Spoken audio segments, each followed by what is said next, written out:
The Ministry of Gender, Children and Social Protection, as the mandated institution to coordinate social protection programs in Ghana, inaugurates the Social Protection Dialogues as a periodic forum to engage a wider stakeholders audience on matters concerning social protection with the aim of improving and developing a sustainable system.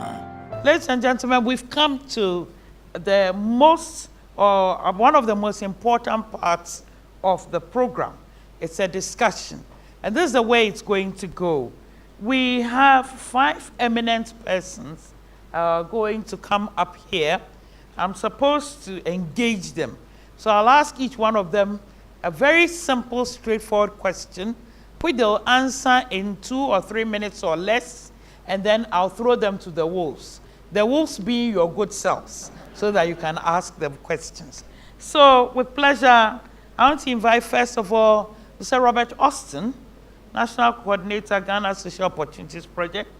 I want to also invite Jigbodi Agbekponu, Program Manager, LEAP, Professor Robert Dakun Osei Ise, Mr. Malto Ablo, PPMED Director, Ministry of Gender. I also very much want to invite Ms. Dorothy Oni, Director, Research, Statistics and Information, Ministry of Local Government and Rural Development.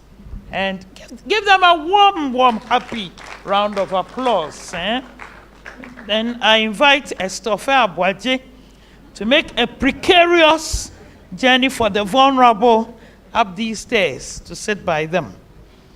Good.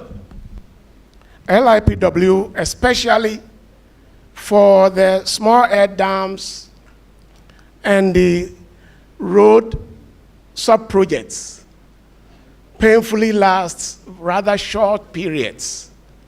And so the question is, how do we support these vulnerable and poor after these projects have been completed?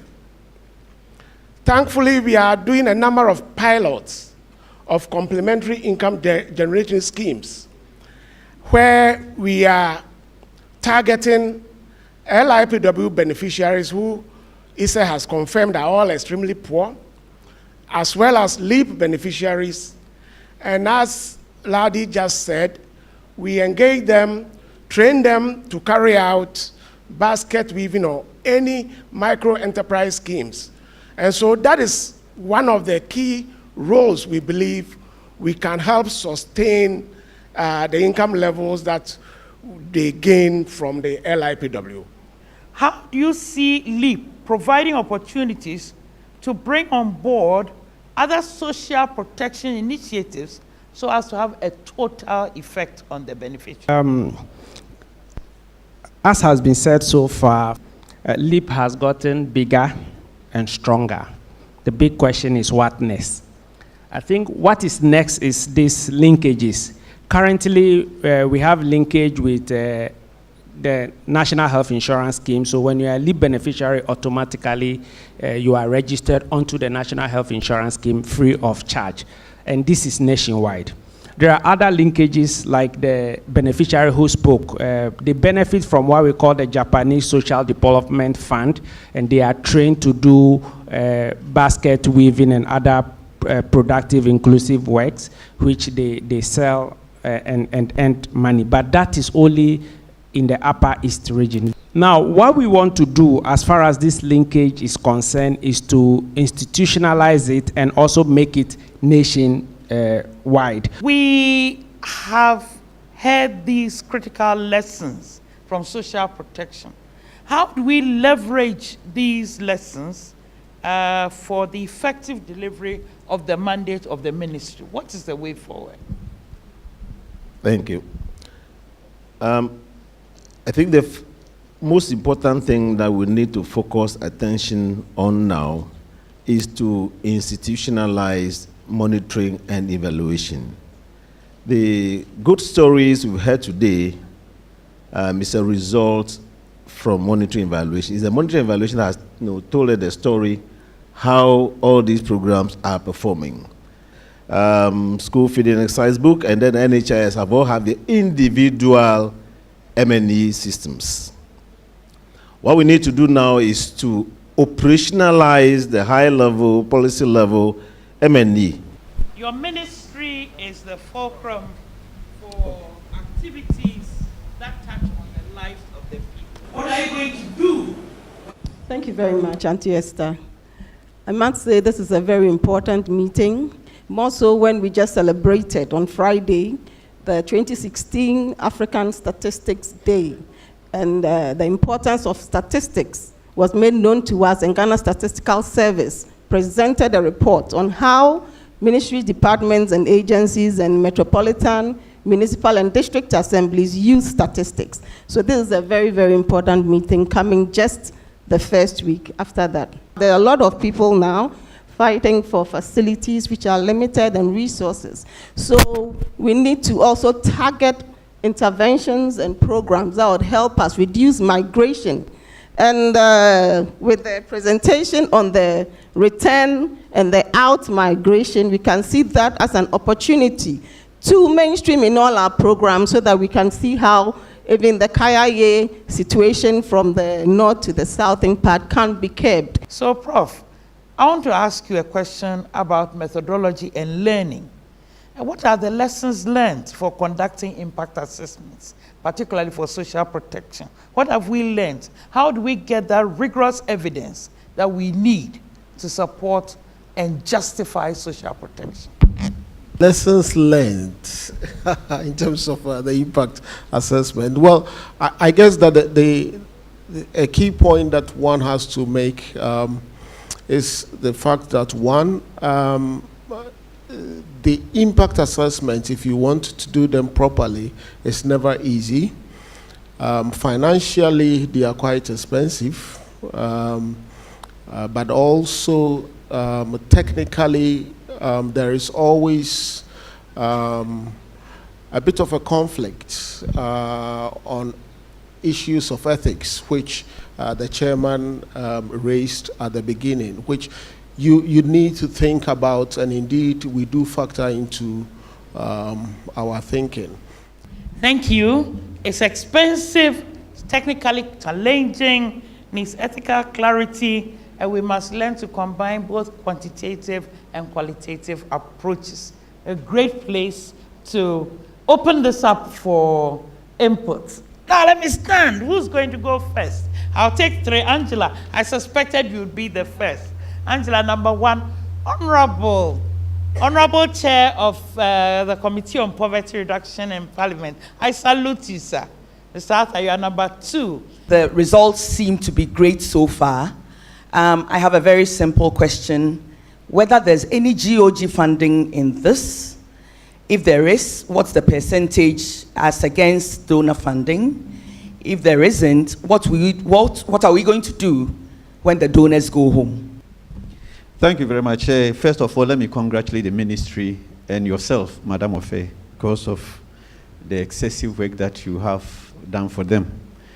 I was having a problem with the over-targeting of beneficiaries because we have institutions like Social Intervention Fund, we have the central government, we have the members of parliament, we have the district assemblies, and the various institutions that we have mentioned. Maybe the ministry will target a community or a beneficiary, and it goes on record that this person has a problem, severe abject poverty. Once the record is published, anybody who wants to target the poorer groups just pick the report and go straight to do the same, because I've seen communities that have received a number of boreholes even though they needed only one. But because other institutions thought that that is what is on record, they all go there to give water. So what are you doing to make sure that you don't over-target the groups? My name is Kawasada Bakari. I work with NOSAC from Tamale. Yes. So first of all, I just wanted to say, in terms of the research, the issues and the timing for the presentation, it was relatively so short for the importance of that session, because a lot of us here, I'm sure, wanted to pick up a lot of issues from there. And so just an appeal to the minister in subsequent dialogue. Let's see how that part, we can give it more time for us to really follow through the presentations. Yeah, thank you so much. My name is Dr. Redeemer Amagbo. I'm representing Akrowa Age Life Foundation. I please want to find out what the ministry is doing concerning the aged in the community. We believe we have to sell the results and benefit that are accruing from these projects to get decision makers to put these programs on the GOG. I think LEAP has a nicer story when it comes to GOG contribution, so maybe he will make it later. On targeting, the question was on over-targeting. That is, once the data has been established that that community is extremely poor, you get everybody trooping in that direction, and all the benefits go into that. We believe that the Ghana National Household Registry would provide the base data that would allow districts and implementers to know what is happening in terms of interventions at household level, at community level, so that repeating programs that are already being served on households would be a thing of the past. LEAP, as we all know, started in 2008, and it was a homegrown program started by the Ghana government and funded totally by the government. Along the way, our development partners came to assist. As we speak now, LEAP is 60% government of Ghana funded and about 40% development partners.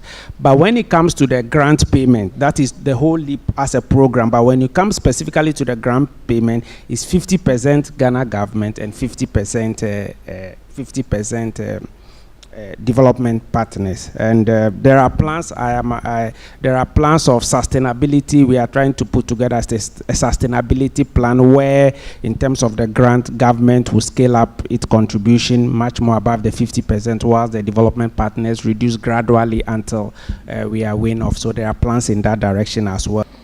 The issue of the aged or the elder, let me put it that way. As Jibori mentioned, there's a certain percentage or statistics on the number of elderly persons who are on the LEAP is there. I think it's about 31 or 32% also. The data shows that these are the elderly people who are on this LEAP program. So they have not been forgotten. Additionally, the issue you talk about in terms of the caregivers, professional caregivers. Doctor, you know already that there is this initiative in place with the Office of Social Work where we're trying to ensure we include geriatrics, for instance, the healthcare delivery within that the Ministry of Health and for the Ghana Health Service. And additionally also, together with some of these NGOs who are already in training, how to ensure that we have professionally trained caregivers who will be taking care of the elderly. So it is something that the minister has taken up seriously. And it's also a way of operationalizing the policy, that's the policy on the elderly. Indeed, what we do talk about is the issue of complementarities, okay? So if the community is a beneficiary of the LEAP program, it doesn't mean that if there's a Ministry of Agric program that is targeting productivity, that community shouldn't necessarily be served. I think it's important that we make that point. Thank you. Stimulates, it's exciting, but time is also going. So I want to bring this session to an end. There's loads of literature out there. There's also quite a bit of it on the ministry's website. With that, I want to thank my panelists very much and to say to you, thank you for all the hard work you are doing on behalf of this nation.